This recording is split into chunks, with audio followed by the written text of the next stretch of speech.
Home, sí, la gent més gran, doncs potser sí, algú per que té quasi 60, sí que et podrà dir però per què et compres coses de segona mà? Però cada cop s'ha perdent menys. Ma mare es compra jaquetes de pell de segona mà i està supercontenta. Ens estem acostumant, com a la resta d'Europa, a veure la segona mà d'una manera diferent, que ja feia falta. Ja no és només el preu barat, ni només la prenda en particular, sinó és com una barreja de tot, és com un estil de vida, no?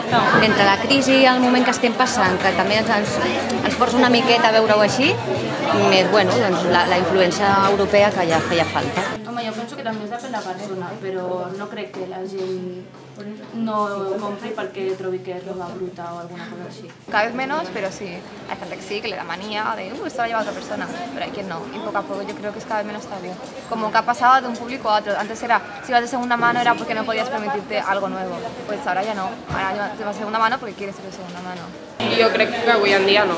Tal com estan les coses, la gent si pot agafar coses de segona mà que estiguin en bon estat i a bon preu i tal, jo crec que la gent tira molt.